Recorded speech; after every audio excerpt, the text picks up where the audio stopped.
హరే ప్రభుజీ కృష్ణ. ధ్రువచంద్ర అందరికీ కూడా మన హరే కృష్ణ మాతాజీ, అందరికీ కూడా మన భాగవతామృతం కార్యక్రమానికి స్వాగతం అండి. కార్యక్రమం మొదలు పెట్టే ముందు ప్రార్థనలు చేద్దాము. ఓం నమో భగవతే వాసుదేవాయ. ఓం నమో భగవతే వాసుదేవాయ.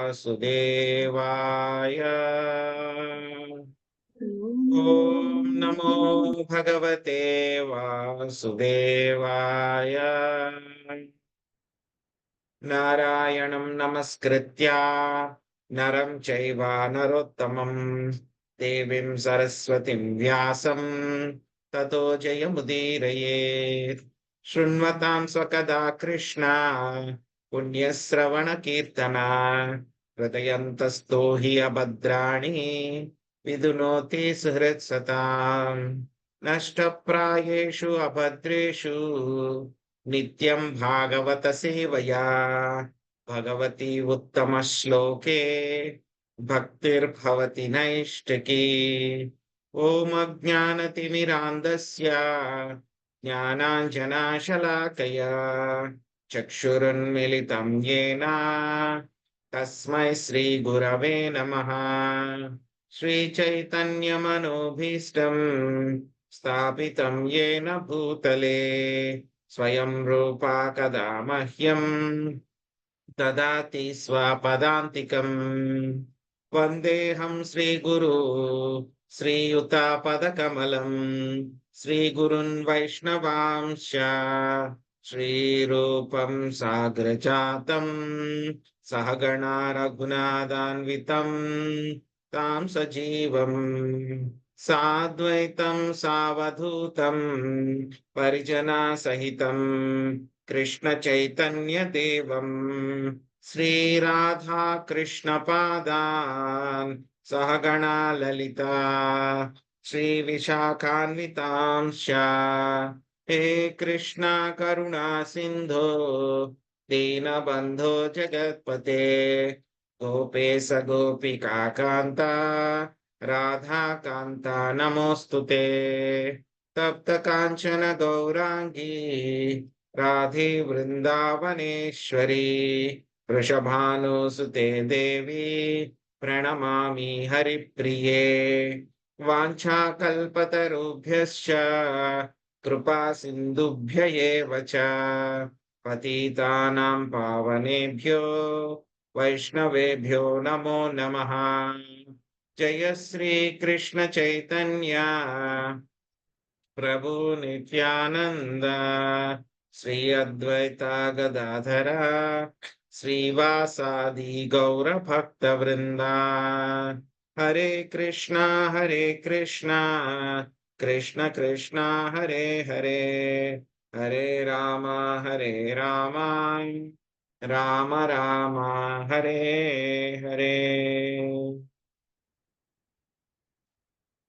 హరే కృష్ణ హరే కృష్ణ. ఇంకా డైరెక్ట్ వెళ్ళిపోయినారా అంటే తెలియక ఇటు ఫోన్ ఇచ్చాడు. హరే కృష్ణ. అందరికీ కూడా మన భాగవత అమృతం కార్యక్రమానికి స్వాగతం అండి. ఈ రోజు మనము 4వ చతుర్దశ స్కందము మనము మొదలు పెట్టుకోబోతున్నాము. ఈ రోజు మనం మొదటి అధ్యాయము మొదలు పెడదాము. ఈ యొక్క అధ్యాయంలో మను తనయల వంశ చరిత్ర, మను యొక్క తనయలు అంటే కనుక కుమార్తెలు అన్నమాట, వాళ్ళ యొక్క వంశ చరిత్ర గురించి మనము నేర్చుకోబోతున్నాము. సో ఏమిటనేది చూద్దాం మనం.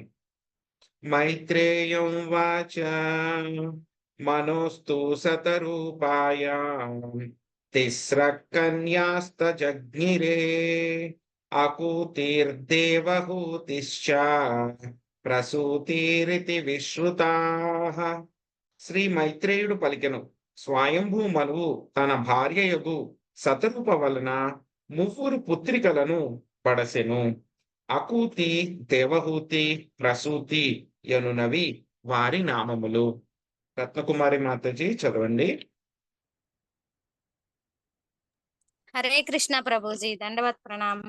హరే కృష్ణ. భాష్యపై ప్రణామములు. ప్రభుపాదుల వారికి జయ. మొట్టమొదట నా గురువర్యులకు ఓం విష్ణుపాద శ్రీ శ్రీమద్ భక్తి సిద్ధాంత సరస్వతి మహారాజులకు గౌరవపూర్వక వందనములను అర్పించుచున్నాను. ఆయన ఆజ్ఞ మేరకే భక్తి వేదాంత భాష్యం అనేది పేరున శ్రీమద్ భాగవతమునకు వ్యాఖ్యానమును వ్రాసెడి ఈ బృహత్ కార్యమును నేను నెలకొని ఉన్నాను. ఆయన కరుణ వలననే 3 స్కందములను ముగించి ఇప్పుడు చతుర్థ స్కందమును ఆరంభించుటకు యత్నించుచున్నాను. భాగవతమునకు చెందిన కృష్ణ భక్తి ప్రచార కార్యమును 500 ఏండ్ల క్రిందట ఆరంభించిన శ్రీ చైతన్య మహాప్రభువుల వారికి ఆయన ద్వారానే వందనములను అర్పింతును. ఆయన ద్వారానే షడ్గోస్వాములకు మరియు ఆధ్యాత్మిక జంటయగు రాధాకృష్ణులకు వందనములను ఒసగుదును. గోపాలులను మరియు గోపికలను కూడి ఆ జంట బృందావనమునందు నిత్య లీలానురక్తులై ఉందురు. దేవదేవుడగు శ్రీకృష్ణుని భక్తులకు నిత్య సేవకులకు కూడా వందనములను అర్పించెదను. శ్రీమద్ భాగవతంలోని ఈ చతుర్థ స్కందమున 31 అధ్యాయములు కలవు. ఈ అధ్యాయములన్నీను బ్రహ్మదేవుడు మరియు మనువులు కావించిన గౌణ సృష్టిని వర్ణించును. తన భౌతిక సృష్టిని క్షుభితము చేయుట ద్వారా స్వయముగా భగవానుడే నిజమైన సృష్టిని కావించును. పిదప అతని ఆజ్ఞపై విశ్వమునందలి తొలి జీవియగు బ్రహ్మదేవుడు వివిధ లోకములను వాని అందలి జీవరాశిని సృజించును. మనువు మరియు ఇతర ప్రజాపతుల వంటి తన సంతానము ద్వారా అతడు జన బాహుళ్యమును విస్తరింపజేయును. బ్రహ్మదేవుని సంతతి కూడా దేవదేవుని ఆజ్ఞ మేరకే పనిచేయుచుండును.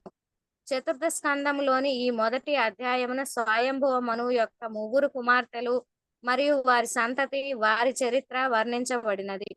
తరువాతి 6 అధ్యాయములు దక్ష యజ్ఞమును అది ఏ రీతి ధ్వంసమయ్యేననే విషయమును వివరించును. తదనంతరం ధ్రువ మహారాజు చరిత్రము 5 అధ్యాయములలో వర్ణించబడినది. పిదప 11 అధ్యాయములలో పృథు మహారాజు చరిత్ర వర్ణితమైనది. ఆ తరువాత 8 అధ్యాయములు ప్రచేతసుల కర్మలకు కేటాయించబడినవి. ఈ శ్లోకమునందు తెలుపబడినట్లు స్వయంభువ మనువునకు 3 పుత్రికలు కలరు. ఆకూతి, దేవహూతి, ప్రసూతి అనునవి వారి నామములు. ఈ 3లో దేవహూతి గూర్చి ఇదివరకే వివరింపబడినది. ఆమె భర్తయగు కర్దమ ముని మరియు తనయుడగు కపిల మునితో పాటుగా ఆమె చరిత్ర వర్ణితమైనది. ఈ అధ్యాయం నందు మొదటి కుమార్తెయగు ఆకూతి వంశస్థుల చరిత్ర ప్రత్యేకముగా వర్ణించబడినది. స్వయంభువ మనువు బ్రహ్మదేవుని తనయుడు. బ్రహ్మదేవునకు పలువురు పుత్రులున్నను మనువు నామమే తొలుత ప్రత్యేకముగా పేర్కొనుటకు కారణము అతడు దేవదేవుని భక్తుడగుటయే. ఈ శ్లోకమునందు చ అనేది పదము ప్రయోగించబడినది. 3 పుత్రికలతో పాటు స్వయంభువ మనువు 2 పుత్రులను కూడా కలిగి ఉండెనని అది సూచించును. థ్యాంక్ యూ ప్రభుజీ. హరే కృష్ణ. దండవత్ ప్రణామ్ ప్రభుజీ. హరే కృష్ణ మాతాజీ, థ్యాంక్ యూ. సో మనము చతుర్థ స్కందము మొదలు పెట్టాము ఆల్రెడీ. సో ఈ యొక్క స్కందం మొదలు పెట్టే ముందు యాక్చువల్ గా ఈ మొదటి 3 స్కందాలు కూడా ప్రభుపాదుల వారు ఎప్పుడైతే కనుక అమెరికా వెళ్ళడానికి ముందే ఈ 3 స్కందాలు కూడా ఆయన భాష్యం రాసేశారు. ఈ చతుర్దశ స్కందము అమెరికాకి వెళ్ళిన తర్వాత కొంచెం ప్రచారం అంతా అయిన తర్వాత అప్పుడు మళ్ళీ యొక్క 4వ స్కందం మొదలు పెట్టారన్నమాట. సో ఎప్పుడైతే కనుక మళ్ళీ 4వ స్కందం మొదలు పెడుతున్నారో ప్రభుపాద్ గారు ఎక్కడి నుంచి మొదలు పెట్టారు, వాళ్ళ గురువు గారి యొక్క ఆశీర్వాదాలు తీసుకుంటూ ఉన్నారనమాట. ఎవరు? ప్రభుపాదుల యొక్క గురువు గారు భక్తి సిద్ధాంత సరస్వతి ఠాకూర్ల వారు, భక్తి సిద్ధాంత సరస్వతి మహారాజ్ అన్నమాట. సో ఆయనకి ఆశీస్సులు తీసుకుంటున్నారు. సో ఆయన ద్వారా ఏం చేస్తున్నారు? ఆయన మళ్ళీ చైతన్య మహాప్రభువులు, షడ్గోస్వాములు, ఎవరైతే కనుక షడ్గోస్వాముల తర్వాత వచ్చినటువంటి వాళ్ళు ఎవరైతే ఉన్నారో, గొప్ప భక్తులు ఎవరైతే ఉన్నారో వాళ్ళు, ఆ తర్వాత చైతన్య మహాప్రభువుకి పైన ఉన్నటువంటి గురు పరంపర ఎవరైతే ఉన్నారో వాళ్ళు, ఆ తర్వాత రాధాకృష్ణులు, ఆ తర్వాత గోపికలు, ఆ తర్వాత గోపబాలురు ఎవరైతే ఉన్నారు, అదే విధంగా అనంతమైనటువంటి విశ్వాల్లో వైకుంఠ లోకాల్లో ఉన్నటువంటి వైష్ణవులు ఎవరైతే ఉన్నారో, అనంత కోటి వైష్ణవ వృంద ఎవరైతే ఉన్నారో వాళ్ళందరికీ కూడా ఆయన నమస్కారాలు అర్పిస్తున్నారన్నమాట. సో మనం కూడా మన యొక్క చిన్న ప్రయత్నం మొదలు పెట్టాము. భాగవతం అనేది రోజు కూడా మనము అధ్యయనం చేయడానికి మొదలు పెట్టాము. మొదలు పెట్టిన తర్వాత 3 స్కందాలు మనం పూర్తి చేసుకున్నాము. ఈ రోజు మనము 4వ స్కందం మొదలు పెడుతున్నాం మనం. సో మన యొక్క భాగవత శ్రవణము, భాగవత పఠనం అనే కార్యక్రమం ఇలాగే నిర్విఘ్నంగా పూర్తయి మొత్తం 12 స్కందాలు కూడా చక్కగా పూర్తి చేసుకోవాలని చెప్పేసి సో మనం కూడా జయపతాక స్వామి గురు మహారాజులకి అదే విధంగా శ్రీల ప్రభుపాదుల వారికి సో ఆయన ద్వారా మిగతా ఎవరైతే కనుక భక్తి సిద్ధాంత సరస్వతి ఠాకూర్ మహారాజ్, గౌరకిషోర్ దాస్ బాబాజీ మహారాజ్, భక్తి వినోద్ ఠాకూర్ సో ఎవరైతే ఉన్నారో వాళ్ళందరికీ కూడా గురు పరంపర అందరికీ కూడా నమస్కరించుకుని చైతన్య మహాప్రభువుకి అదే విధంగా పంచతత్వకి అందరికీ కూడా నమస్కరించుకుని ఇంకా అల్టిమేట్ గా ఎవరైతే ఉన్నారు ఇక్కడ కనబడుతున్నారు మనకి శ్రీ శ్రీ రాధా గోపీనాథ్ ఆయనే మనకి ప్రయోజన అన్నమాట. సో ఆయన దగ్గరికే మనం వెళ్ళాలి. సో జగన్నాథ్ దాస్ బాబాజీ గారికి కూడా మనం నమస్కరించుకుంటూ సో ఆయన దగ్గరికే వెళ్ళాలి. సో ఆయన యొక్క ఆశీర్వాదాలు కూడా తీసుకుంటూ వాళ్ళందరికీ కూడా నమస్కరించుకుంటూ మనము ఒకసారి 3 times హరే కృష్ణ మహామంత్రం చెప్పి ఆ తర్వాత మన యొక్క కార్యక్రమంలో ముందుకు వెళ్దాము. హరే కృష్ణ హరే కృష్ణ కృష్ణ కృష్ణ హరే హరే హరే రామ హరే రామ రామ రామ హరే హరే హరే కృష్ణ హరే కృష్ణ కృష్ణ కృష్ణ హరే హరే హరే రామ హరే రామ రామ రామ హరే హరే హరే కృష్ణ కృష్ణ కృష్ణ హరే హరే హరే రామ హరే రామ రామ రామ హరే హరే. హరే కృష్ణ. సో మన యొక్క మొదలు పెట్టుకుందాము. చతుర్దశ స్కందంలోకి ఎంటర్ అయిపోదాము.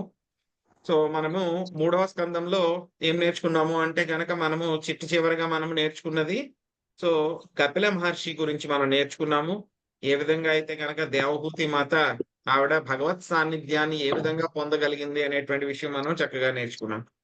సో మనకు తెలుసు దేవహూతి ఈవిడెవరు? స్వయంభూ మనువు శతరూప వాళ్ళిద్దరి యొక్క కుమార్తె అని చెప్పి మనం తెలుసుకున్నాం అన్నమాట. ఇప్పుడు ఏం చెప్తున్నారు అంటే కనుక ఇక మను వంశ తనయలు అంటే కనుక మను యొక్క కుమార్తెల యొక్క చరిత్ర గురించి మనకి ఈ యొక్క అధ్యాయంలో తెలిసిపోతున్నాం. అంటే కనుక వాళ్ళ యొక్క వంశవృక్షం అన్నమాట. శ్రీమద్ భాగవతంలో మనకి ఈ యొక్క వంశవృక్షాలన్నీ కూడా వస్తాయన్నమాట. సో గొప్ప గొప్ప వంశాలు ఎవరైతే ఉన్నారో ఆ వంశాల్లో ఎవరైతే కనుక పర్టికులర్ గా భక్తులు ఎవరైతే ఉన్నారో వాళ్ళు చేసినటువంటి విశేషమైనటువంటి కార్యాలు ఏమిటి, సో ఇవన్నీ కూడా మనకు వస్తాయి అన్నమాట. సో చంద్రవంశము, సూర్యవంశము అవన్నీ కూడా మనకు వస్తాయి అన్నమాట శ్రీమద్ భాగవతంలో. సో మనం అనుకుంటే ఈ యొక్క వంశం అనేటువంటిది ఎలాగ రన్ అవుతూ ఉంటుందంటే కనుక ఇది మొత్తం మనకి ఒక బ్రహ్మదేవుడి యొక్క ఒక రోజులో 14 మంది మనువులు ఉంటారన్నమాట. ఆ 14 మంది మనువుల్లో కూడా ఒక్కొక్క మనువు ఒక రోజులో 14 మంది మనువులు ఉంటారు. ఈ యొక్క వంశాల వాళ్ళందరూ కూడా మొత్తం అన్ని మన్వంతరాల్లో కూడా ఉంటాయి అన్నమాట. సో ఇప్పటిదాకా మనకి చివరిగా వెళ్తే కనుక మనకి శ్రీమద్ భాగవతంలో యొక్క జీనియాలజికల్ టేబుల్ అంతా కూడా చెప్పుకుంటూ వెళ్తారు. వంశవృక్షం అంతా చెప్పుకుంటూ స్వయంభూ మను ప్రస్తుతం ఉన్నటువంటి మను వైవస్వత మన్వంతరంలో కృష్ణావతారం వరకు కూడా కృష్ణుడి వరకు కూడా ఉన్నటువంటి వంశవృక్షం అంతా కూడా మనకి చెప్తారన్నమాట. సో అలాగే రాములు వారి యొక్క వంశవృక్షం ఏమిటి, ఎలా వచ్చారు ఆయన, ఆ విషయం కూడా మనకు చెప్తారన్నమాట. సో అవన్నీ కూడా మనకు వస్తాయి. సో ఇప్పుడే ఈ వంశవృక్షాలు అనేటువంటి ముఖ్యమైనటువంటిది చెప్పడం ఇప్పుడు మొదలు పెడుతున్నారు అనమాట. సో ఎక్కడి నుంచి మొదలు పెట్టారు? గర్భోదక సాయి విష్ణువు దగ్గర నుంచి మన బ్రహ్మదేవుడు రావడం జరిగింది అనమాట. ఈ యొక్క బ్రహ్మదేవుడికి చాలా మంది కుమారులు ఉన్నారు. ఆ కుమారులందరిలోనూ చివరి ఆయన ఎవరు అంటే కనుక స్వయంభూమను. స్వయంభూమను ఆయన భార్య యొక్క సత్తరూప ఇద్దరు కూడా బ్రహ్మదేవుడి దగ్గర నుంచే వచ్చారు. వాళ్ళిద్దరికీ కూడా ఏంటి చెప్పారు, మీరు మానవుల్ని సంతానాన్ని వృద్ధి చేయండి అని చెప్పారు. చెప్పిన తర్వాత నాకు ఉండడానికి ప్రదేశం ఎక్కడ ఉండాలి అని అడిగితే కనుక భూమి లేదు కాబట్టి మళ్ళీ ఆ భూమిని ఉద్ధరించడానికి ఆయన భగవంతుడిని ప్రార్థిస్తే కనుక స్వామి వరాహ రూపం కింద వచ్చి వరాహ అవతారంలో వచ్చి భూమిని మళ్ళీ తన యొక్క కక్షలో పెట్టారు. ఆ కక్ష భూమి ఏదైతే ఉందో ఆ భూమిని అంతా కూడా స్వయంభూమనుకి ఇచ్చారనమాట. నువ్వు ఇక్కడ రాజ్యం చేస్తూ సంతానాన్ని అంతా కూడా ప్రత్యుత్పత్తి చెయ్యి అని చెప్పారన్నమాట. సో చేసిన తర్వాత స్వయంభూమను ఏ విధంగా ఆయన రాజ్యం చేశారు, ఏ విధంగా ఆయన డివోషనల్ గా ఉండేవారు అనేటువంటివి మనం 3వ స్కందంలో తెలుసుకున్నాం. మనం అవన్నీ కూడా ఆయన దినచర్య ఎలా ఉంటుంది, డివోషనల్ గా ఆయన దినచర్య ఎలా ఉంటుంది? రోజు ఎలా ఉంటారు? ఏం చేస్తారు? భక్తి ఎలాగ చేసేవారు అనేటువంటి విషయాలన్నీ కూడా మనం 3వ స్కందంలో తెలుసుకున్నాం మనం.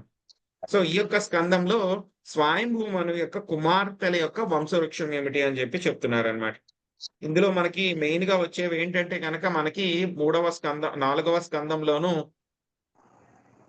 ఈ యొక్క మొదటి అధ్యాయంలో ఏమో స్వయంభూ మనువు యొక్క కుమార్తెల గురించి చెప్తారనమాట. సో, ఆ తర్వాత ఏం చెప్తారు అంటే గనక మొదటి 6 అధ్యాయాలు కూడా దక్షయజ్ఞం గురించి చెప్తారనమాట. ప్రసూతి యొక్క భర్త అయిన దక్షుడనమాట. సో, కాబట్టి ఆ యొక్క దక్షయజ్ఞం ఏం జరిగింది? ఏ విధంగా ఆ విధ్వంసం అంతా జరిగిందనేటువంటి విషయము, ఆ తర్వాత కైలాసం ఎలా ఉంటుందనేటువంటి వర్ణన కూడా మనకి స్టార్టింగ్‌లో వస్తుందనమాట. కైలాసంలో ఆయన ఈయన శివుడు ఎలా ఉంటారు? ఆయన యొక్క ఐశ్వర్యం ఏమిటి? ఆయన యొక్క గొప్పతనం ఏమిటి? అనేటువంటి విషయాలు ఈ యొక్క దక్షయజ్ఞంలో ఎక్కువగా మనం తెలుసుకోవాల్సినటువంటి విషయం ఏమిటి అంటే గనక వైష్ణవాపరాధం మనం ఎందుకు చెయ్యకూడదు? వైష్ణవాపరాధాలు ఎంత ఘోరమైనటువంటి విషయాలు మనం దక్షయజ్ఞంలో తెలుసుకుంటాం. ఆ తర్వాత మళ్ళీ చాలా ముఖ్యమైనటువంటిది ధ్రువ చరిత్ర అని చెప్తుందనమాట. ధ్రువ చరిత్ర గురించి వస్తుంది. ఆ తర్వాత మళ్ళీ పృథు మహారాజ్. సో, ఆయన గురించి మొత్తం 11 అధ్యాయాలొస్తాయన్నమాట. తర్వాత మళ్ళీ చివరి 8 అధ్యాయాల్లో మొత్తము ప్రచేతాస్ గురించి వస్తుందన్నమాట. సో, చూస్తే గనక మనకి ఈ యొక్క 4వ స్కందమే చాలా పెద్ద స్కందం అన్నమాట. హ్మ్. 4వ స్కందం చాలా పెద్దది. ఆ తర్వాత మళ్ళీ 5వ స్కందం ఇవన్నీ కూడా తక్కువే ఉంటాయి గానీ 4 స్కందంలో మాత్రం చాలా పెద్దది. చూస్తే గనక మనకి 4 పుస్తకాలుంటాయి. తెలుగులో అయితే గనక ఈ పెద్ద బైండింగ్స్ అయితే 4 పుస్తకాలుంటాయి 4వ స్కందంలో. సో, ఇది మన మొదటి భాగం. 2 బుక్స్ 2 బుక్స్ ఉన్నాయండి. సో, ఇంగ్లీష్ దాంట్లో అయితే ఎక్కువుంటాయి. 4 బుక్స్ ఉంటాయి. అదే వచ్చేసింది నాకు. ఇంగ్లీష్‌లో చిన్న బైండింగ్‌లో అయితే 4 ఉంటాయి. సో, తెలుగులో అయితే గనక 2 పుస్తకాలున్నాయన్నమాట. మొదటి భాగము, రెండవ భాగం ఉన్నాయన్నమాట. సో, స్వయంభూ మనకి ముగ్గురు కుమార్తెలన్నమాట. అకూతి, దేవహూతి, ప్రసూతి అన్నమాట. ఇద్దరు ఆయనకి కొడుకులన్నమాట. సో, ఉత్తనపాద, ప్రియంవ్రత. ప్రియంవ్రత పెద్దాయన, తర్వాత రెండవ ఆయన ఉత్తనపాద అన్నమాట. ఉత్తనపాద యొక్క కుమారుడే ఎవరు? ధ్రువ మహారాజు అన్నమాట. సో, ఆయన గురించి మనకి వెంటనే నెక్స్ట్ అధ్యాయంలో వస్తుంది. సో, ఈ యొక్క అధ్యాయంలో మాత్రం పర్టిక్యులర్‌గా అకూతి, దేవహూతి, ప్రసూతి గురించి చెప్పడం జరుగుతుంది. దేవహూతి గురించి మనం ఆల్రెడీ తెలుసుకున్నాము.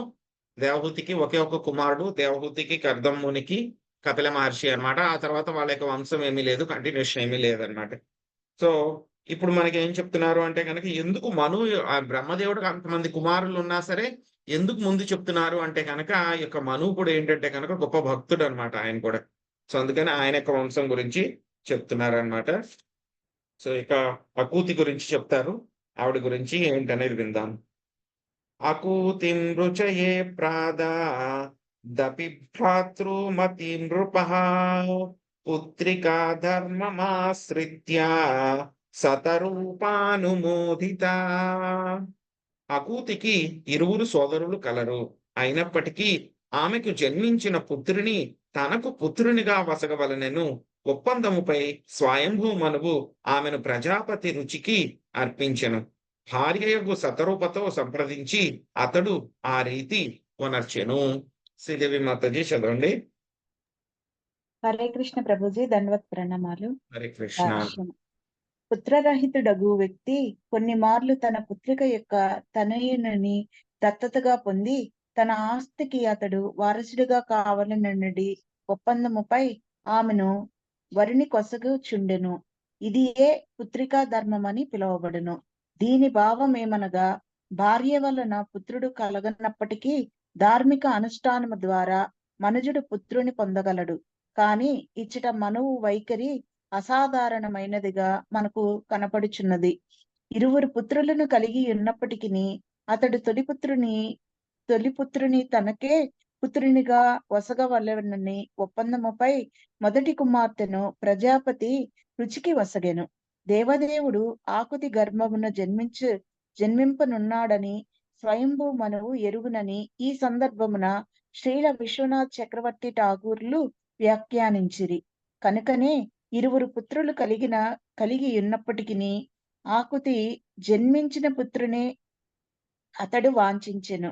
దేవదేవుని అతడు పుత్రునిగాను పౌత్రునిగాను నభిలషించుట దానికి కారణము. మనువు మానవునికి న్యాయ నిర్దేశకుడు. అతడే స్వయముగా పుత్రికా ధర్మమును పాటించి ఉన్నందున మానవులు కూడా ఆ విధానమును అవలంబించవచ్చునని మనము భావింపవచ్చును. కనుక పుత్రుడు ఉన్నప్పటికీ ఎవరైనా తన కుమార్తె వలన పుత్రుని కోరినచో ఇటువంటి ఒప్పందముపై కన్యాదానము చేయవచ్చును. శ్రీల జీవ గోస్వామి వారు అభిప్రాయం ఇదియే. హరే కృష్ణ ప్రభుజీ, ధన్యవాదాలు. హరే కృష్ణ మాతాజీ, థ్యాంక్ యూ. సో స్వయంభూ మనుకి ఏంటంటే గనక చెప్తున్నాం మనం ఇప్పుడే, మొత్తం 5 సంతానం అన్నమాట. సో వీళ్ళు ముగ్గురు, దేవహూతి, అకూతి, ప్రసూతి, వీళ్ళు ముగ్గురు. ఆ తర్వాత 2 కుమారులు, ప్రియంవ్రత, ఉత్తనపాద. సో అయినా సరే ఏంటంటే గనక అకూతిని ప్రజాపతి రుచికిచ్చి ఆయన వివాహం చేశారు. వివాహం చేసేటప్పుడు ఆయన ఒక కండిషన్ పెట్టారనమాట. ఏంటంటే గనక మీ పుత్రుడు ఎవరైతే గనక జన్మిస్తారో ఆయన్ని నాకు దత్తత ఇచ్చేసేయాలి, నాకు ఇచ్చేసేయాలి పుట్టిన వెంటనే. ఇంక నేనే పెంచుకుంటాను నా యొక్క కుమారుడి కింద. అలా అయితే గనక మా కుమార్తెని నీకు ఇచ్చి వివాహం చేస్తాను అని చెప్పేసి ఏం చేశారు, స్వయంభూమను ప్రజాపతి రుచికిచ్చి వివాహం చేశారనమాట. సో దీన్ని ఏమంటారు అని అంటే కనుక పుత్రికా ధర్మము అని అంటారనమాట. ఎవరైనా సరే ఒక వ్యక్తికి డైరెక్ట్ గా కనుక కొడుకులు లేరంటే కనుక ఏం చేయొచ్చు, వాళ్ళు పుత్రికా ధర్మం చేయొచ్చు అన్నమాట. కుమార్తెని అల్లుడికి ఇచ్చి వివాహం చేసిన తర్వాత వాళ్ళ యొక్క మొదటి సంతానం ఎవరైతే కనుక పుత్రుడు పుడతారో వాళ్ళని దత్తత తీసుకోవచ్చు అన్నమాట. దీన్ని పుత్రికా ధర్మం అంటారనమాట. సో జనరల్ గా అయితే కనుక కుమారులు లేని వాళ్ళు ఎవరైతే ఉంటారో వాళ్ళకి ఇంకా ఆ యొక్క వంశం ముందుకు వెళ్ళడానికి కుదరదు అన్నటువంటి వాళ్ళు ఎవరైతే ఉంటారో వాళ్ళు ఈ విధంగా చేస్తూ ఉంటారు, తప్పులేదు. కానీ మరి స్వయంభూమను ఎందుకు చేశారు? స్వయంభూమను చేయాల్సిన అవసరం ఉంది. ఎందుకంటే కనుక ఆయనకు అప్పటికే 2 కుమారులు ఉన్నారు, ప్రియంవ్రత, ఉత్తనపాద. ఇద్దరు కూడా గొప్ప భక్తులు వాళ్ళిద్దరు కూడా.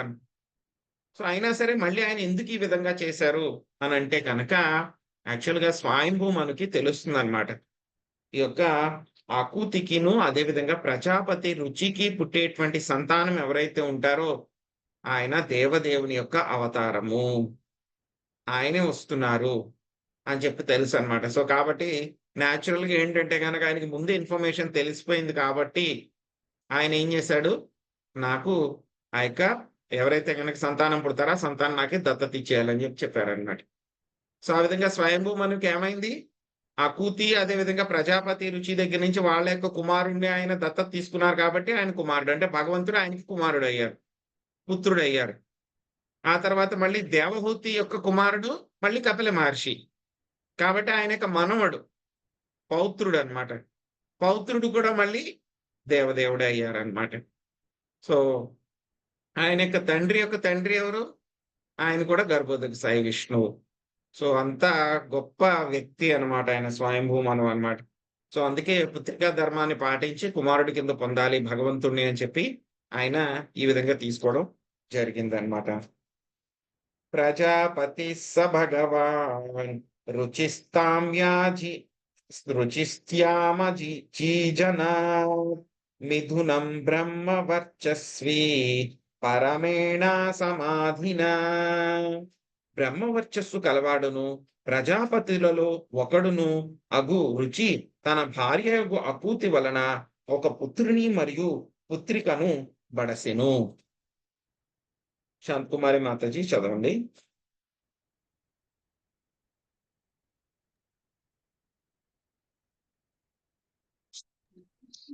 ఐదో శ్లోకం ప్రభుజీ, 4 మూడు మాతాజీ.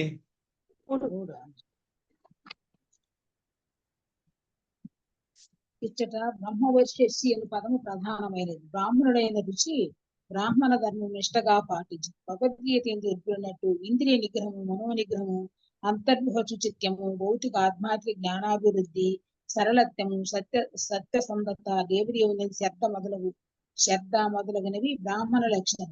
యోగ్యతలు ఆ విధంగా బ్రాహ్మణుని సూచించే లక్ష్యం పెక్కు కలవు.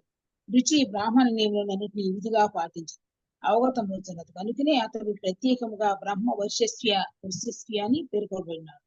బ్రాహ్మణుడు తండ్రికి జన్మించి బ్రాహ్మణుడిగా వర్తించిన వారిని వైదిక పరిభాషలో బ్రాహ్మణ బంధువంతు.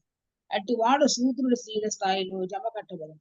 ఆ విధంగా శూద్ర బ్రాహ్మణుల బంధువుల కొరకే వ్యాసదేవుడు మహాభారతం రచించారు.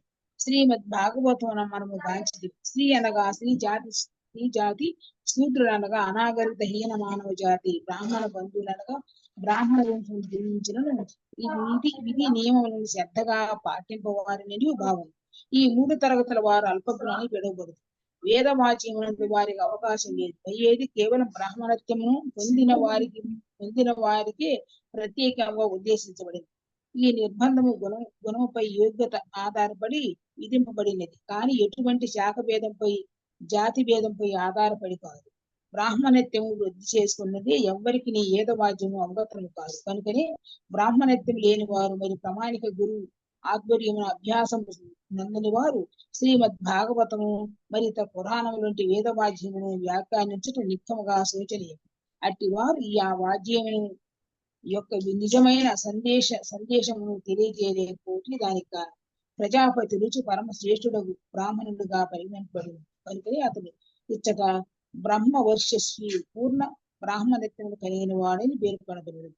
హరే కృష్ణ ప్రభువు దండవ ప్రమాణాలు. హరే కృష్ణ మాతాజీ. సో ప్రజాపతి రుచి ఏంటంటే ఆయన బ్రహ్మ వర్చస్సు కలవాడు అని చెప్పడం జరిగింది అనమాట. అంటే బ్రాహ్మణ ధర్మాలు ఏవైతే ఉన్నాయో వాటిని అన్నిటిని కూడా చాలా నిష్ఠగా పాటించేవాడు అనమాట. అందుకని ఆయన ఏమన్నారు, బ్రహ్మ వర్చస్సు ఆయనలో ఉంది అని చెప్పడం జరిగింది. సో ఆ యొక్క లక్షణాలు భగవద్గీతలో మనకు చెప్పినట్లు ఇంద్రియ నిగ్రహము, మనో నిగ్రహము, అంతర్బాహ్య శుచిత్వము, భౌతిక ఆధ్యాత్మిక జ్ఞానాభివృద్ధి, సరళత్వము, సత్యసంధత, దేవదేవుని యందు శ్రద్ధ, ఇవన్నీ కూడా బ్రాహ్మణుల యొక్క లక్షణాలు అన్నమాట. సో ఈ యొక్క లక్షణాలన్నీ ఎవరికైతే ఉంటాయో వాళ్ళు మాత్రమే బ్రాహ్మణులు. అంతేగాని నేను ఒక బ్రాహ్మణుడికి పుట్టాను కాబట్టి నేను బ్రాహ్మణుని అయిపోను అని అవలేరు అనమాట. సో ఎవరైనా సరే బై బర్త్ ఏంటంటే కనుక మన యొక్క లక్షణాలను బట్టి ఏంటంటే కనుక మనము శుద్ధులతో సమానం అన్నమాట. కానీ ఏంటంటే మనం చేసేటువంటి కర్మలు, ఆ యొక్క నియమాలు, నిష్టలు ఇవన్నీ కూడా పాటించడం ద్వారా మనము ఆ యొక్క బ్రాహ్మణత్వం అనేటువంటి స్థాయికి వెళ్తాం అన్నమాట. ఎవరైనా సరే బ్రాహ్మణ వంశంలో పుట్టినా సరే, బ్రాహ్మణుడికి కుమారుడి కింద పుట్టినా సరే, ఈ యొక్క నియమ నిబంధనలు అన్ని కూడా పాటించకపోతే కనుక మన యొక్క వేదాల్లో ఏం చెప్పారు, అటువంటి వాళ్ళని బ్రాహ్మణ బంధు అన్నారు అన్నమాట. సో వాళ్ళు స్త్రీలు శూద్రులతోటి సమానం, వాళ్ళందరినీ కూడా కలిపి అల్పజ్ఞులు అని అంటారు అన్నమాట. ఎవరైతే కనుక యొక్క బ్రాహ్మణత్వం ప్రకారం ఈ యొక్క నియమాలన్నీ కూడా పాటించకపోతే కనుక వాళ్ళకి వేద వాంగ్మయం ఏమీ అర్థం అవ్వదు అనమాట. వేదాల్లో ఉండేటువంటి విషయాలు కూడా ఏమీ అర్థం అవ్వమన్నమాట. అదేవిధంగా మన శ్రీమద్ భాగవతం కూడా చదువుతున్నాము, శ్రీమద్ భాగవతం కూడా శ్రవణం చేస్తున్నాము, పఠనం చేస్తున్నాము. అందులో ఉండేటువంటి విషయాలు మనకు అర్థం అవ్వాలి అని అంటే కనుక మనం కూడా ఈ యొక్క నీతి నియమాలు ఏవైతే ఉన్నాయో వాటిని అన్నిటిని కూడా పాటించాలన్నమాట. అప్పుడే మనకి అర్థం అవుతుంది అనమాట.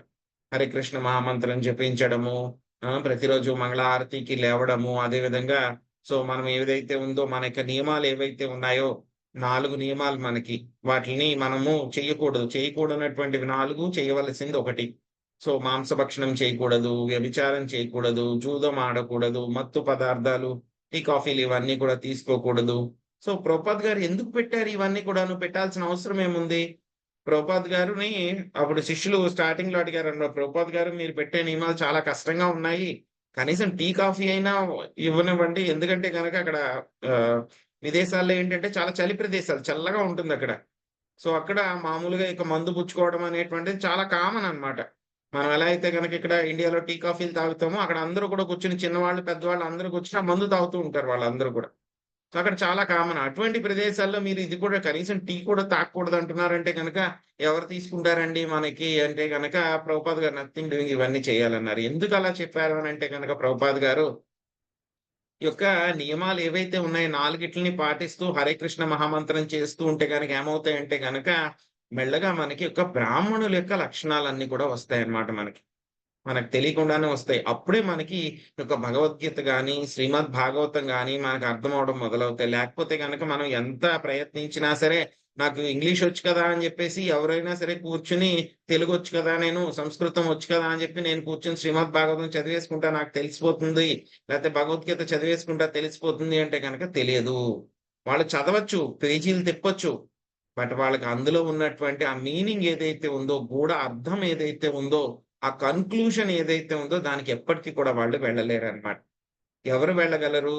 యొక్క నియమాలు ఎవరైతే కనుక పాటిస్తూ గురువుల యొక్క ఆధ్వర్యంలో, గురు శిష్య పరంపరలో ఎవరైతే ఉన్నారో వాళ్ళు మాత్రమే మెల్లమెల్లగా ఈ యొక్క శ్రీమద్ భాగవతాన్ని గాని, భగవద్గీతను గాని అర్థం చేసుకోగలరు. అది కూడా గురువుల యొక్క కృప వలన. అందుకే శ్రీల ప్రభుపాదుల వారు ఏం చేశారు, మొదటి శ్లోకంలోనే గురువు గారి యొక్క కృపనంతా కూడా ఆయన తీసుకున్నారు. సో మనం ఏం చేస్తున్నాము, ప్రభుపాద్ గారి యొక్క పాదాలకి ఆశ్రయం తీసుకుని మాకు కూడా ఈ యొక్క భాగవతము అర్థమయ్యేలాగా చెయ్యండి అని చెప్పి ఆయనకి నమస్కరించుకున్నాం అన్నమాట. సో కాబట్టి భాగవతం అర్థం చేసుకోవాల్సింది ఏంటంటే కనుక మనకి ఈ యొక్క నియమాలు పాటిస్తేనే కనుక మనకి భాగవతం అర్థమవుతుంది. లేకపోతే కనుక మనకి విన్నట్టే ఉంటుంది కానీ మనకి దాని యొక్క మీనింగ్ ఎప్పటికీ కూడా మన యొక్క మనసులోకి వెళ్ళదు, అది నిలబడదు అనమాట మనకి. సో కాబట్టి మన భాగవతాన్ని కూడా చెప్తారు, చైతన్య మహాప్రభులు ఏం చెప్తారు, ఎవరైతే కనుక ఈ యొక్క భాగవతము, భగవద్గీత వీటిలన్నిటి మీద ఎవరైతే మాయావాదులు ఎవరైతే కనుక భాష్యం వింటారో వాళ్ళకి మొత్తం వాళ్ళ యొక్క భక్తి అంతా కూడా నాశనం అయిపోతుంది అని చెప్పి చెప్తారనమాట. ఇప్పుడు చూడండి, మన చిన్న పిల్లవాడు ఉన్నాడు అనుకోండి, వాడిని స్కూల్లో జాయిన్ చేయాలనుకోండి, ఎల్కేజీలో యూకేజీలో జాయిన్ చేయడానికి చాలా రీసెర్చ్ చేస్తున్నాం. ఈ స్కూల్ మంచిదా, సరిగ్గా చూస్తారా చూడరా, స్కూల్ బస్ ఉందా, ఎంత దూరం ఉంది, ఆయాలు బాగా చూసుకుంటారా. చిన్న పిల్లవాడిని ఎల్కేజీలో జాయిన్ చేయడానికి మనం ఇంత ఆలోచిస్తున్నాం మనం. అలాంటిది మరి మనం భగవద్గీత, శ్రీమద్ భాగవతం నేర్చుకోవాలంటే కనుక మనం కూడా సరైనటువంటి స్కూల్, భాగవత స్కూల్ అన్నమాట, సరైనటువంటి ఆథరైజ్డ్ గురు శిష్య పరంపరని మనం సెలెక్ట్ చేసుకోవాలన్నమాట. సో దాన్ని మనకి ఇక్కడ చెప్తున్నారు ప్రభుపాద్ గారు. యస్తయో పురుష సాక్షాత్ విష్ణుర్యజ్ఞ స్వరూపధృ యా స్త్రీ సా దక్షిణా భూతే రంసభూతాన పాయిని.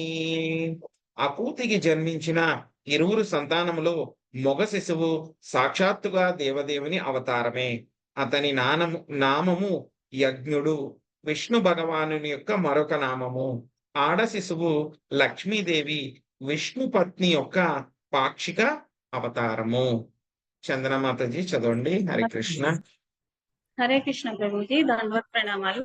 శ్రీల ప్రభుపాదుల వారి భాష్యం. శ్రీల ప్రభుపాదుల వారికి లక్ష్మీదేవి విష్ణు భగవానుని నిత్య దేవరి. విష్ణు భగవానుడు లక్ష్మీదేవి ఇరువురును ఒకే మారు ఆ ఆకూతికి జన్మించిన ఇచ్చట తెలుపబడినది. పలువురు ప్రామాణికుల ధృవపరిచినట్లుగా నారాయణన్ పరోప్యక్తాత్ భగవానుడు మరియు అతని పత్ని ఈ భౌతిక సృష్టికి వరమైన వారు కనుక వారి నిత్య సంబంధము ఏనాడును మార్పు చెందదు. అకూతికి జన్మించిన యజ్ఞుడు తదనంతరము లక్ష్మీదేవిని వివాహం ఆడెను. హరే కృష్ణ ప్రభుజీ. హరే కృష్ణ మాతాజీ. సో ఇక్కడ అకూతికి సంతానంలో మగ శిశువు, అదే విధంగా ఆడ శిశువు ఇద్దరు కూడా జన్మించడం జరుగుతుంది అన్నమాట.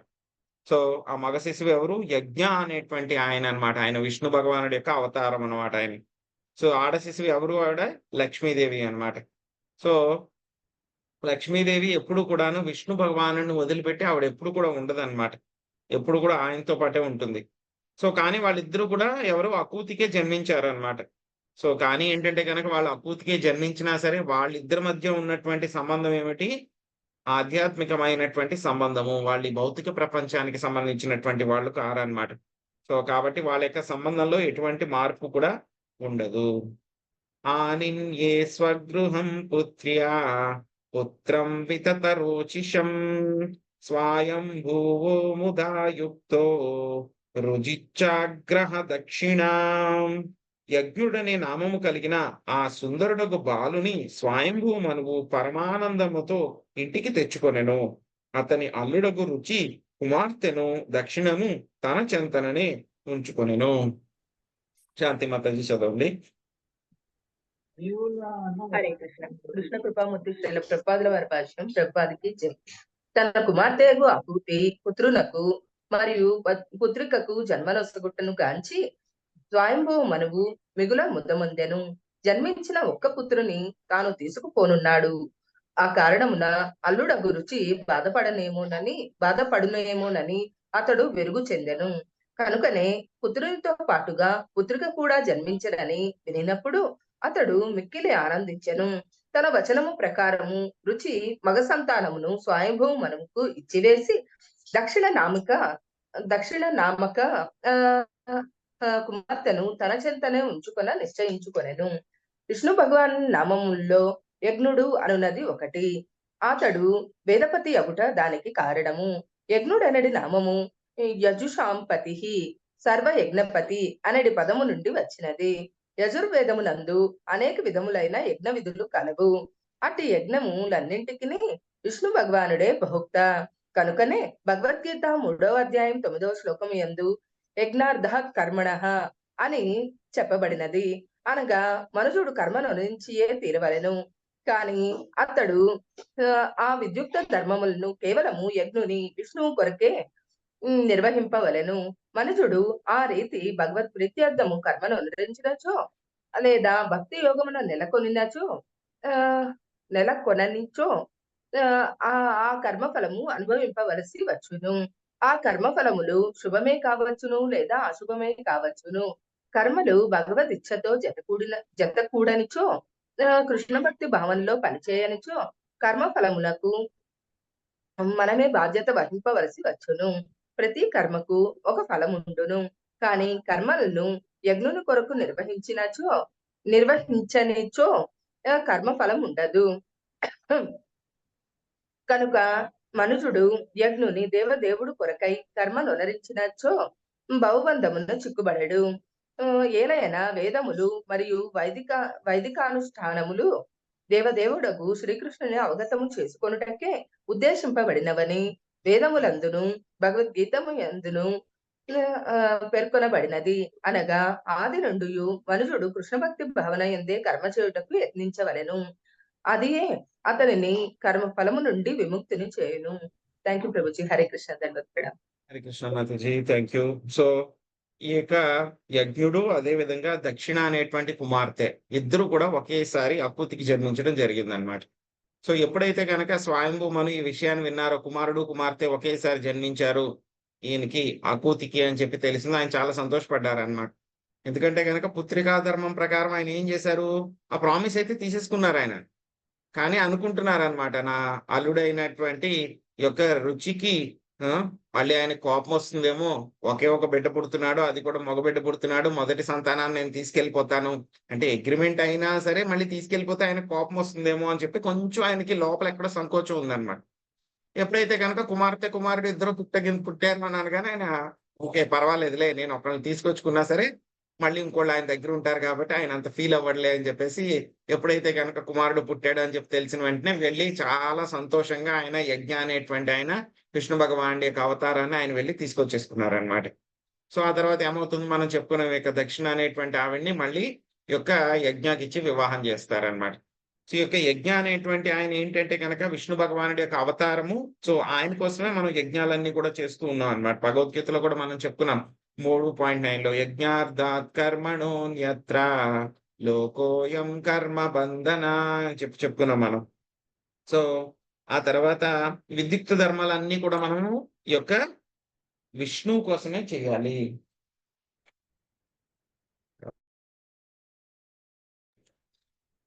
అన్ని కూడా మనం విష్ణువు కోసమే చేయాలి. ఇక్కడ మనకి ప్రభుపాద్ గారు చాలా సింపుల్ గా మనకి అకర్మ, సకర్మ, వికర్మ ఇవన్నీ కూడా చెప్పేశారనమాట మనకి. సో ఏవైతే కనుక మంచి చెడ్డలు ఉన్నాయో వాటిని మనమే కర్మ మన కోసం చేసుకుంటే కనుక కర్మ మనమే తీసుకోవాలి, దాని యొక్క ఫలితాలు మంచివైనా సరే చెడ్డవైనా సరే. కానీ ఏవైతే కనుక మనం భగవంతుడి కోసము భక్తియుత సేవ కింద చేస్తే గనక మనకి ఆ కర్మ ఫలితాలు కూడా ఏవి రావు, ఆ కర్మ వస్తుంది మనకి, కర్మ ఫలితాలు ఏమి మనం అనుభవించక్కర్లేదని చెప్పి ప్రభుపాద్ గారు చెప్తున్నారు అన్నమాట. తాం కామయానం భగవాను హయుజుషం పతి తుష్టాయాం తోషమాపన్నో జనయద్వాదసాత్మజాం. సర్వయజ్ఞపతియగు భగవానుడు కొంతకాలం పిమ్మట దక్షిణను వివాహమాడెను. ఆమె దేవదేవునే భర్తగా పొందగోరి ఉండెను. ఆమె వలన అతడు 12 పుత్రులను బడసెను. లక్ష్మీదేవి మాతాజీ చదవండి.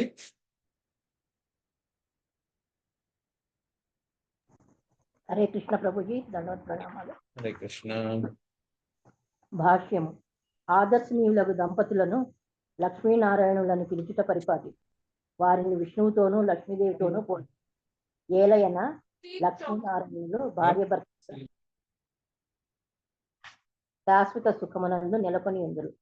భార్య ఎల్లప్పుడూ భర్తతో సంతృష్టి చెంది ఉండవలెను. అదే రీతిగా భర్తయు భార్యతో సదా సంతృష్టుడై ఉండవలెను.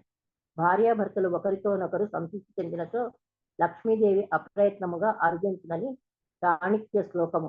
చాణక్యుని నీతి సూత్రమునందు తెలుపబడినది. అనగా భార్యాభర్తల నడుమ విరోధము లేనప్పుడు సర్వ సంపత్తులు కొని నెలకొనగలవు, సత్సంతానము కలుగగలదు. వైదిక నాగరికత ప్రకారము భార్య అన్ని పరిస్థితుల యందును సంతుష్టురాలై ఉండవలెను. వేదోపదేశమును అనుసరించి భర్త ఆమెను తగినంత ఆహారము, ఆభరణములు, వస్త్రములతో సంతృప్తి పరచవలెను. ఆ రీతిని పరస్పర వ్యవహారములతో వారు సంతృష్టి చెందినచో సత్సంతానము కలుగగలదు. ఆ విధముగా సమస్త ప్రపంచమే శాంతిమయము కాగలదు. కానీ దురదృష్టవశాత్తు కలియుగ ఆదర్శనీయులకు భర్తలు గాని భార్యలు గాని లేరు. ఆ కారణమున అవాంఛిత సంతానమే వృద్ధి అగుతున్నది. దాని వలన ఈనాటి ప్రపంచమున శాంతి గాని సౌభాగ్యము గాని లేకుండా పోయినది. హరే కృష్ణ ప్రభుజీ, ధన్యవాదములు. హరే కృష్ణ. సో ఆ తర్వాత ఏం చెప్తున్నారు? ఈ యొక్క యజ్ఞపతి అయినటువంటి ఈయన యజ్ఞుడు ఏం చేశారు? ఆయన సో దక్షిణ అనేటువంటి ఆవిడ్ని వివాహం చేసుకున్నారు. సో ఆవిడ ఏం కావాలనుకుంది అంటే కనుక దేవదేవుడిని భర్తగా కావాలి అని కోరుకుంది అనమాట. సో వాళ్ళిద్దరి వలన మొత్తము ఎంతమంది 12 మంది కుమారుల్ని వాళ్ళు పొందడం జరిగింది అనమాట. సో ఎప్పుడైతే కనుక భార్యాభర్తల మధ్యలో ఎటువంటి విరోధం లేకుండా ఉంటే కనుక ఏమవుతాయంట, మొత్తము సంపదలన్నీ కూడా వాళ్ళకి, సంపత్తులన్నీ కూడా వాళ్ళకి కలుగుతాయి అన్నమాట. సో వైదిక నాగరికత ప్రకారం ఏంటంటే కనుక భార్య ఎప్పుడు ఎలా ఉండాలి అంటే కనుక ఏ పరిస్థితుల్లో భర్త ఉంచినా సరే సంతోషంగా ఉండాలి ఆవిడ. సో భర్త కూడా ఏంటంటే కనుక ఏం చేయాలి, ఆవిడకి తగినటువంటి ఆహారము, ఆభరణాలు, వస్త్రాలు ఏవైతే ఉన్నాయో వాటిలన్నిటితోనూ ఆయన కూడా సంతోష పెట్టాలన్నమాట. సో ఈ విధంగా ఎప్పుడైతే కనుక వాళ్ళిద్దరూ సంతోషంగా ఉంటారో ఏమవుతుంది, వాళ్ళిద్దరికి కూడా మంచి సంతానం కలుగుతుంది. మంచి సంతానం కలగడం మూలంగా ఏమవుతుంది, మొత్తము వాళ్ళిద్దరూ ఆదర్శనీయమైనటువంటి భార్యాభర్తలు కూడా ఉండడమే కాకుండా మొత్తం సంతానం అంతా కూడా మంచిగా ఉంటే కనుక ప్రపంచం అంతా కూడా సంతోషంగా ఉంటుంది. సో అన్ని చోట్ల కూడా సుఖశాంతులు వస్తాయి. లేకపోతే కనుక ప్రస్తుతం ఉన్నట్లు ఏమవుతుంది, మొత్తం ఎక్కడ పడితే కనుక అక్కడ గొడవలు, అవాంఛిత సంతానము వీళ్ళందరూ కూడా వస్తారనమాట. ప్రభుజీ, రుచికి పుట్టింది ఒక కొడుకు కూతురు. ఆ కొడుకు పేరు యజ్ఞ, కూతురు పేరు దర్శన నామకం అని చెప్తున్నారు. అప్పుడు ఆ యజ్ఞ అనే అతను ఎవరిని పెళ్లాడతారు? యజ్ఞుడు ఈమెన దక్షిణాన్ని వివాహం ఆడారు. ఇక్కడ ఈ 5వ శ్లోకంలో చెప్తున్నారు చూడండి, దర్శన నామక కుమార్తెను తన చెంతనే ఉంచుకొన నిశ్చయించుకొనేను స్వయంభూమను. వాళ్ళకు మగ సంతానము, ఆడ సంతానం ఇద్దరు కలిగిన తర్వాత మగ సంతానం ఆయన తీసుకుంటారు మనువు, ఆడ సంతాన్ని వాళ్ళే ఉంచుకుంటారులా ఉంది కదా, ఆయన పేరు లాగుంది చూడండి. పెంచుతారు మళ్ళీ కోడి కదా. పైన దాంట్లో కూడా ఉంది, అతని అల్లుడగు రుచి కుమార్తెను దర్శనను తన చెంతనే ఉంచుకున్నాడు. తర్వాత మ్యారేజ్ పెళ్లి చేసినారు కదా. సో మళ్ళీ పెళ్లి చేసి ఇక్కడికే తెచ్చేసుకున్నారు కదా ఆయన. పెళ్లి అయిపోయిన తర్వాత కోడల కింద మళ్ళీ తెచ్చేసుకున్నారు ఆయన. బ్రదర్ సిస్టర్ ని అన్నమాట. అట్లా బ్రదర్ సిస్టర్ రిలేషన్ ఉండదు మాతాజీ స్టార్టింగ్ లో. స్టార్టింగ్ లో అంటే వాళ్ళిద్దరు కూడా లక్ష్మీనారాయణ లేక అవతారం కాబట్టి వాళ్ళకి బ్రదర్ సిస్టర్ రిలేషన్ ఏమీ ఉండదు అలాగా. సరే సరే సరే. ఆయనకి ఉంచారు, కొన్ని రోజులు ఉంచారు, రుచి దగ్గరే ఉంచారు. కానీ ఏంటంటే మళ్ళీ వివాహం అయిన తర్వాత మళ్ళీ తెచ్చేసుకున్నారు కదా. ఓ ధన్యవాదాలు ప్రభు. అది నాకు కింద నుంచి నేను ఆలోచిస్తున్నాను, మీరు చెప్తూ ఉంటే నాకేం అర్థం కాలేదు. మళ్ళీ వివాహం అయిన తర్వాత తెచ్చేసుకున్నారనే ఉద్దేశంతో ఆ విధంగా అన్నారు. తోష ప్రతోష సంతోషో భద్రః శాంతిరిడస్పతిః యుగ్మం కవిర్భిః స్వప్నః సుదోవో రోచనాద్విషడ్. యజ్ఞుడు దక్షిణ దంపతులకు 12 సంతానమునకు తోషుడు, ప్రతోషుడు, సంతోషుడు, భద్రుడు, శాంతి, ఇడస్పతి, యుగ్ముడు, కవి, విభుడు, స్వహ్నుడు, సుదేవుడు, రోచనుడు అని నామకరణము జరిగెను. తుషితానామతే దేవా ఆసన్ స్వయంభువాంతరే మరీచి మిశ్రా ఋషయో యజ్ఞసురగణేశ్వరః. స్వయంభూ మనువు కాలమున ఈ సంతానమంతయు తుషితులనడి దేవతలుగా నైది. మరీచ సప్త ఋషులకు అధిపతి కాగా యజ్ఞుడు దేవరాజుగు ఇంద్రుడయ్యను. విజయలక్ష్మి మాతాజీ చదవండి. హరే కృష్ణ ప్రభు, ధన్వత్ ప్రణాం. హరే కృష్ణ. భాష్యంపై శ్రీల ప్రభుపాదుల వారికి జై. స్వయంభూ మనువు కాలమున తుషితా నామక దేవతల నుండి, మరీచాది ఋషుల నుండి, దేవేంద్రులకు యజ్ఞుని వంశజుల నుండి 6 రకముల వారు ఉద్భవించిరి. విశ్వమునంతటిని జీవులతో నింపుడనడి భగవదాదేశమును పాటించుటకు వారందరూ తమ సంతతిని విస్తరింపజేసిరి. మనువులు, దేవతలు, మనుపుత్రులు, అంశావతారములు, సురేశ్వరులు, ఋషులు అనడి వారే 6 రకముల వారు. దేవదేవుని అవతారమైన కారణమున యజ్ఞుడు దేవతాధిపతియగు ఇంద్రుడయ్యాను. హరే కృష్ణ ప్రభు, ధన్యవాదం. హరే కృష్ణ. సో మొత్తం 6 రకాలైనటువంటి వాళ్ళు రావడం జరిగింది అనమాట. తుషిత అనేటువంటి దేవతల దగ్గర నుంచి, ఇక మరీచాది ఋషుల దగ్గర నుంచి కూడాను. సో మనువులు, దేవతలు, మనుపుత్రులు, అంశావతారములు, సురేశ్వరులు, ఋషులు అన్నమాట. సో వీళ్ళందరికీ కూడా ఎవరు నాయకుడు? యజ్ఞుడు ఇంద్రుడు అయ్యారనమాట. మొదటి మనవంతరంలో మనం చెప్తున్నాం కదా, ఇంద్రుడు అనేటువంటిది ఒక పోస్ట్ అన్నమాట. సో ఎవరైతే కనుక ఒక క్వాలిఫైడ్ పర్సన్ లేకపోతే కనుక ఆ పోస్ట్ ని కంటిన్యూ చేయడానికి ఎవరు? సో స్వయంగా భగవంతుడే ఆ యొక్క అవతారంలో వస్తారనమాట. ప్రియం వ్రతోత్తన పాదౌ మనుపుత్రౌ మహౌజసౌ తత్పుత్ర పౌత్ర నప్తూనా మనువృత్తం తదనంతరం. స్వయంభూ మనువు తనయులకు ప్రియంవ్రతుడు, ఉత్తనపాదుడు, గొప్ప శక్తిమంతులకు రాజులైరి. ఆ సమయమున వారి పుత్రులు, పౌత్రులు ముల్లోకములందు విస్తరించిరి. దేవహూతి మదాత్తాద కర్దమాయాత్మజం మనుః తత్సంబంధి శ్రుత ప్రాయం భవతో గదతో మమ. వత్స, స్వయంభూ మనువు తన పుత్రికయకు దేవహూతిని కర్దము ముని కొసగెను. వారిని గూర్చి ఇదివరకే తెలిపి ఉంటిని, నీవు అది అంతయు విని ఉన్నావు. దక్షాయ బ్రహ్మపుత్రాయ ప్రసూతిం భగవాన్ మనుః ప్రాయచ్ఛద్య కృతక్త్యా సర్గస్త్రీలోక్యాం వితతో మహాన్. ప్రసూతి నామక పుత్రికను మనువు బ్రహ్మతనయుడగు దక్షును కొసగెను. దక్షుడును ప్రజాపతులలో నొకడు. అతని సంతతి వారు ముల్లోకములందు వ్యాప్తి చెందిరి. యాకర్దమ సుత ప్రోక్త నవ బ్రహ్మర్షి పత్నయః తాసాం ప్రసూతి ప్రసవం ప్రోచ్యమానం నిబోధమే. కర్దమ ముని యొక్క 9 మంది కుమార్తెలను గూర్చి నీకు ఇదివరకే చెప్పబడినది. వారు 9 మంది బ్రహ్మర్షులకు పత్నులైరి. ఆ 9 మంది కుమార్తెల సంతతిని గూర్చి వివరించెదను, ఆలకించుము. కర్దమ ముని దేవహూతి వలన మనం చెప్పుకున్నాం. 9 మంది కుమార్తెలు, అదేవిధంగా ఒక కుమారుడు ఎవరైనా కపిల మహర్షి రావడం జరిగిందనమాట. సో అక్కడ మనకి ఏం చెప్పాం మనము? మరీచి, అత్రి, వశిష్ఠ ఈ మునులందరికీ కూడా వాళ్ళకిచ్చి వివాహం చేశారు అని చెప్పి చెప్పుకున్నాం. అప్పుడే బ్రహ్మదేవుడు వస్తారు అని కూడా మనం చెప్పుకున్నాం. సో బ్రహ్మదేవుడు వచ్చి మళ్ళీ దేవహూతిని కూడా ఆశీర్వదిస్తారు అని చెప్పేసి మనం చెప్పుకున్నాం మనం. సో ఇప్పుడు వాళ్ళ యొక్క సంతానం ఎవరైతే ఉన్నారో, అంటే ఆ టేబుల్ అన్నమాట, ఆ వంశవృక్షం, దేవహూతి దగ్గర నుంచి వచ్చినటువంటి వంశవృక్షం ఏదైతే ఉందో, కుమార్తెల యొక్క వంశవృక్షం గురించి చెప్తున్నారు అన్నమాట. పత్ని మరీచేస్తు కళ సుషవే కర్దమాత్మజ కశ్యపం పూర్ణిమానం చ యయోరాపూరితం జగత్. మరీచిని వివాహమాడిన కర్దముని తనయగు కళ ఇరువురు సంతానమును బడిసెను. కశ్యపుడు, పూర్ణిమ అనునవి వారి నామములు. వారి వంశస్థులు ముల్లోకములందు వ్యాపించిరి. పూర్ణిమాసూత విరజం విశ్వగం చాపరంతప దేవకూల్యాం హరే పాద శౌచాద్యాభూత్సరిద్దివః.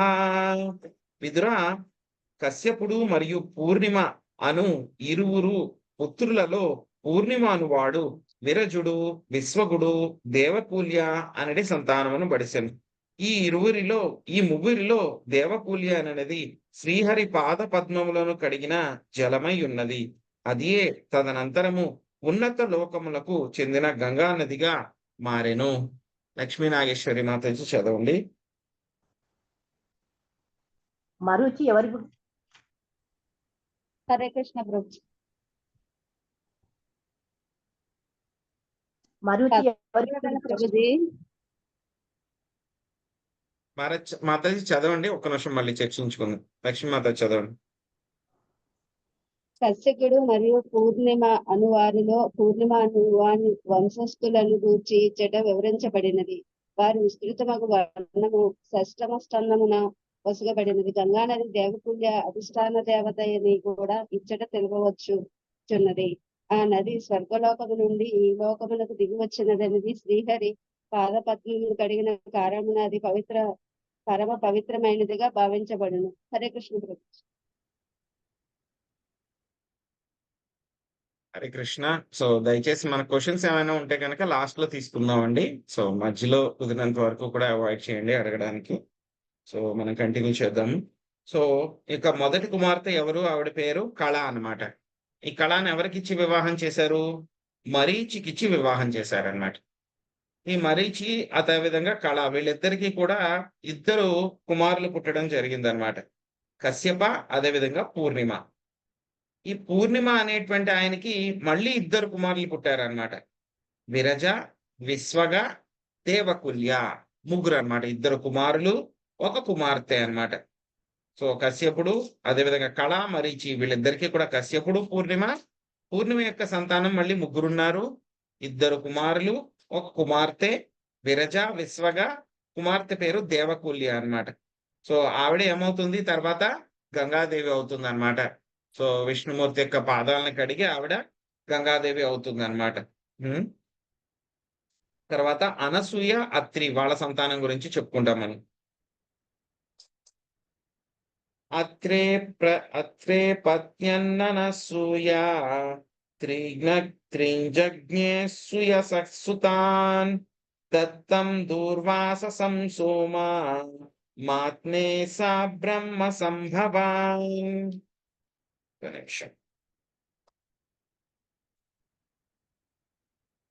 అత్రిముని భార్యగు అనసూయ సోముడు, దత్తాత్రేయుడు, దూర్వాసుడు, బ్రహ్మ, విష్ణువు, మహేశ్వరుల పాక్షిక ప్రాతినిధ్యము అను యశస్సులకు ముగ్గురు పుత్రులకు జన్మనొసగెను. సోముడు బ్రహ్మదేవుని పాక్షిక ప్రాతినిధ్యము, దత్తాత్రేయుడు విష్ణు భగవానుని పాక్షిక ప్రాతినిధ్యము, దూర్వాసుడు శివుని పాక్షిక ప్రాతినిధ్యము. హరే కృష్ణ. నాగం సునీత మాతాజీ మీరు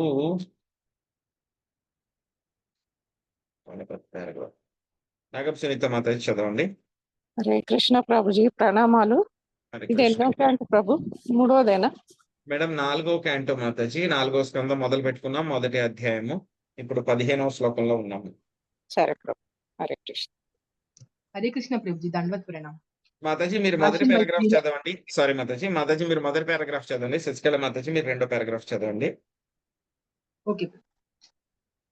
భాష్యం బై శ్రీలా ప్రభుపాద్కి జై. ఈ శ్లోకమునందు ఆత్మేశ బ్రహ్మ సంభవాన్ అను పదము ప్రయోగింపబడినది. ఆత్మ అనగా పరమాత్ముడు లేదా విష్ణువు, ఈశ అనగా శివుడు, బ్రహ్మ అనగా చతుర్ముఖ బ్రహ్మ అని భావము. అనసూయకు జన్మించిన దత్తాత్రేయుడు, దూర్వాసుడు, సోముడు అను ముగ్గురు తనయులు ఈ త్రిగుణావతారముల పాక్షిక ప్రాతినిధ్యములు. పరమాత్ముడు విష్ణువే అయిన కారణమున దేవతల కోవకు గాని జీవుల కోవకు గాని చెందినవాడు కాడు. కనుకనే అతడు విభిన్నాంశ భూతానాం అని వర్ణింపబడిను. బ్రహ్మ రుద్రాదులతో సహా సమస్త జీవరాశికి పరమాత్ముడే బీజ ప్రదాత. ఆత్మ అను పదమునకు వేరొక అర్థమును ఈ విధమునను గ్రహింపవచ్చును. అంశ అనడి పదము ఇచ్చట ఉపయోగింపబడిన కారణమున ప్రతి ఆత్మ యందలి ముఖ్య తత్వమగు పరమాత్ముడే సర్వాత్ముడు దత్తాత్రేయునిగా ప్రకటమయ్యనని పలుకోవచ్చును. హరే కృష్ణ ప్రభుజీ. Thank you. హరే కృష్ణ మాతాజీ. హరే కృష్ణ ప్రభు. సైతము దేవదేవుడు శ్రీకృష్ణుని అనగా పరమాత్మని అంశాలుగా వర్ణింపబడి అయినతో దత్తాత్రేయుడు కూడా ఆ అంశాలలో ఒకనిగా ఎందుకై భావించరాదు. బ్రహ్మరుద్రులు ఇచ్చట అంశాలుగా వర్ణించబడి అయినచో వారిని కూడా సాధారణ జీవులుగా ఎందుకు భావించరాదు. విష్ణుతత్వములు, జీవతత్వములు దేవదేవుని అంశాలు అయినను వారిలో ఎవరునూ భగవానుతో సమానులు కాదు. కానీ అంశాలతో మాత్రము వివిధ తరగతులు కలవనుట దానికి సమాధానం. దేవదేవుని అంశంలో కొన్ని స్వాంశలు మరికొన్ని విభిన్న అంశాలని వరాహ పురాణం నందు చక్కగా వివరించబడ్డాయి. విభిన్న అంశంలే జీవులనియు, సాంశంలే విష్ణుతత్వములనియు పిలువబడ్డాయి. జీవతత్వములందును కొన్ని తరగతులు కలవు. ఈ విషయం విష్ణు పురాణమందు వివరించబడ్డాయి. భగవాన్ని వ్యక్తిగతాంశలు మాయచే అనగా బాహ్య అచ్ఛాదితుల మయ్యడి అవకాశం కలదని దాని ఎందు స్పష్టంగా తెలుపబడ్డాయి. భగవత్ సృష్టి ఎందు ఏ ప్రాంతమునకైనను ప్రయాణింపగల ఆ వ్యక్తిగతాంశలు సర్వగతులని పిలువబడుతుంది. వారు భావక్లేశములను అనుభవించు తాము చేసిన కర్మలు మరియు తమపై గల త్రిగుణ ప్రభావం బట్టి అదే నిష్పత్తిలో వారు అజ్ఞానావరణం నుండి బయటపడి ఉంది. ఉదాహరణకు సత్వగుణ స్థితులకు జీవుల కేశములు తమోగుణ స్థిత జీవుల కేశముల గణనం తక్కువగాను. ఏది ఏమైనను విశుద్ధ కృష్ణ ప్రతిభాన మాత్రము సమస్త జీవుల జన్మ అయి ఉన్నది. ఏలైన ప్రతి జీవుడు శ్రీకృష్ణ భగవాన్ అంశయే ఉన్నాడు. భగవాన్ని చైతన్యం కూడా అంశయందు కల. ఆ చైతన్యం ఎంతగా భౌతిక మలినము నుండి విడివన్నో అంత భిన్నంగా జీవులు నెలకొనగలరు. వేదాంత సూత్రములందు జీవులు వివిధ తేజశక్తి కలిగిన దీపములతో పోల్చబడి, ఉదాహరణకు కొన్ని ఎలక్ట్రిక్ బల్బులు 1000 వాట్ల శక్తిని కలిగి ఉండవచ్చు, కొన్ని 500 వాట్ల శక్తిని, కొన్ని 100 వాట్ల శక్తిని, కొన్ని 50 వాట్ల శక్తిని ఇత్యాదిగా కలిగి ఉండవచ్చు. కానీ ఆ బల్బులన్నీ కాంతి నసులుచున్నవి. కాంతి ప్రతి బల్బు నందున్నను వాని కాంతి ఎందు భేదం కలదు. అదేవిధంగా బ్రహ్మమునందు వర్గీకరణలు కలవు. విష్ణుతత్వములు దీపముల వంటి వారైనచో శివుడును దీపం వంటి వాడే. ఇక 100కి 100 పాళ్ళు కాంతి శక్తి శ్రీకృష్ణుడే. ఆ కాంతితో పోల్చినచో విష్ణుతత్వములు 94% కలిగి ఉండగా శివతత్వం 84%, బ్రహ్మదేవుడు 78% కలిగి ఉన్నారు. జీవులు సైతము బ్రహ్మ వంటి వారి అయినను కొత్త స్థితిలో వారి శక్తి ఇంకనూ కొద్ది అనగా మసగగా ఉండు. బ్రహ్మమునందు అనేక తరగతులు కలవు. ఈ విషయం ఎవరనో కాదనలేదు. కనుకనే ఆత్మేశ బ్రహ్మ సంభవాన్ అను పదము దత్తాత్రేయుడు నేరుగా విష్ణు అంశయేనని, దుర్వాసుడు శివుని అంశ కాగా సోముడు బ్రహ్మదేవుని అంశయని సూచించుచున్నాడు.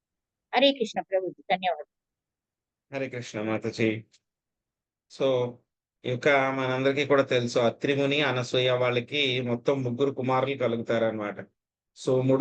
సోముడు అంటే కనుక చంద్రుడు అనమాట, దత్తాత్రేయుడు, అదేవిధంగా దుర్వాసుడు గురించి మనం చాలా సార్లు చెప్పుకున్నాం మనం.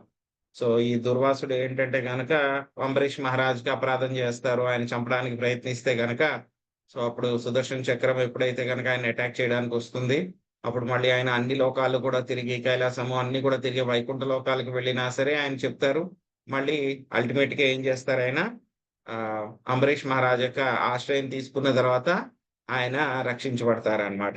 సో ఈ యొక్క దుర్వాసుడు ఎవరైతే ఉన్నారో ఆయనే అనమాట.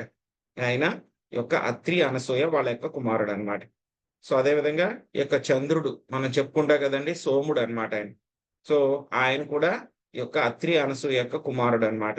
ఈ యొక్క సోముడు బ్రహ్మదేవుడి యొక్క అంశ, దుర్వాసుడు శివుడి యొక్క అంశ, అదేవిధంగా దత్తాత్రేయుడు విష్ణువు యొక్క అంశ. 3 కూడా గుణావతారాలు కదండి, బ్రహ్మ విష్ణు మహేశ్వరులు. సో ఆ యొక్క గుణావతారాల యొక్క అంశలు అనమాట వీళ్ళు 3 కూడా. సో దాని గురించే మనకి చెప్తున్నారు, రకరకాలైనటువంటి అంశాల గురించి. అదే విధంగా విష్ణు తత్వాలు, జీవతత్వాలు అందరూ కూడా ఒకటే. సో మాయావాదులు చెప్పినప్పుడు అంతా ఒకటే, అందరం ఒకటే, అవి కాదనమాట. చాలా కేటగిరీస్, గ్రేడేషన్స్ ఉంటాయి అన్నమాట. సో మనకి మొత్తం అంశాలు అని అంటే కనుక ఎలా ఉంటాయి అంటే కనుక మొత్తం శ్రీకృష్ణ భగవానుడి దగ్గర నుంచి వచ్చినాయి. కొన్ని విష్ణు తత్వాలు ఉంటాయి, కొన్ని జీవతత్వాలు ఉంటాయి. ఈ యొక్క విష్ణు తత్వాల్లో కూడా కొన్ని ఏముంటాయి, స్వ అంశాలు ఉంటాయి, కొన్ని విభిన్న అంశాలు కొన్ని ఉంటాయి అన్నమాట. సో దీని గురించి మనం మొదటి స్కందంలో ఆల్రెడీ మనం చర్చించుకున్నాం. ఇక జీవతత్వాల్లో కూడా చాలా కేటగిరీస్ ఉంటాయి అన్నమాట. శ్రీకృష్ణ భగవానుడు ఇక్కడ వీళ్ళందరినీ కూడా ఏంటంటే కనుక ఎలక్ట్రిక్ బల్బ్స్ తో పోల్చారనమాట. కొన్ని ఏంటంటే కనుక బాగా 1000 వాట్ల శక్తి ఉంటుంది, కొన్ని అయితే కనుక 500 వాట్లు ఉంటుంది, కొన్ని 200 ఉండొచ్చు, కొన్ని 100 ఉండొచ్చు, కొన్ని ఏమో 0 ఉండొచ్చు, కొన్ని ఏమో 5 వాట్స్ ఉండొచ్చు, కొన్ని 10 వాట్స్ ఉండొచ్చు, అలాగనమాట. సో అలాగే మన యొక్క అంశాలు ఎవరైతే ఉన్నారో వాళ్ళందరూ కూడా మెయిన్ బల్బ్ తో ఇవన్నీ కూడా కంపారిజన్, 1000 వాట్ల దాంతో కంపారిజన్ అన్నమాట. సో అలాగా శ్రీకృష్ణ భగవానుడి యొక్క శక్తిలో చూసుకుంటే కనుక మనకి ఈ యొక్క విష్ణు తత్వాలు ఎవరైతే ఉన్నారో వాళ్ళందరూ కూడాను శ్రీకృష్ణ భగవానుడు 100% ఆయన. సో ఈ యొక్క విష్ణు తత్వాలు ఎవరైతే ఉన్నారో వాళ్ళందరూ కూడా మొత్తం 94% అన్నమాట వాళ్ళందరూ కూడా. శివుడు ఏంటంటే కనుక ఆయన శివతత్వం అనేటువంటిది జీవతత్వానికి విష్ణు తత్వానికి మధ్యలో ఉంటుంది. కాబట్టి ఆయన ఎంత 84% అన్నమాట. సో అదేవిధంగా బ్రహ్మదేవుడు ఎంత 78% అన్నమాట. 78 అంటారు, కొన్ని చోట్ల 76 అంటారు. సో 78% బ్రహ్మదేవుడు అన్నమాట. జీవులందరిలో కూడా హైయెస్ట్ అన్నమాట. సో జీవులు ఎంతవరకు వెళ్ళగలరు మాక్సిమం అంటే కనుక మనం ఎవరైతే కనుక జీవులు ఉన్నారో మాక్సిమం ఎంతవరకు వెళ్ళగలరు, బ్రహ్మదేవుడి యొక్క పొజిషన్ దాకా వెళ్ళగలరు అన్నమాట.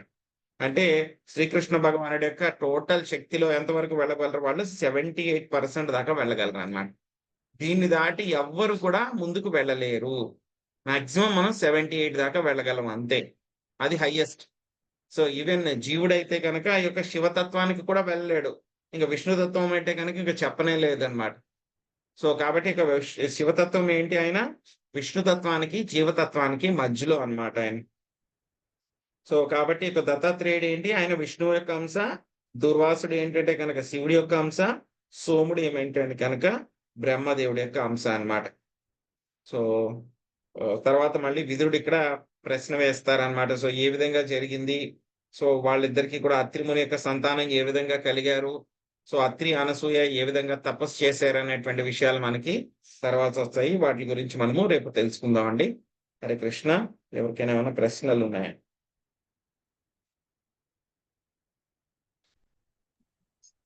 ప్రభుజీ హరే కృష్ణ దండవ ప్రమాణాలు. చెప్పండి.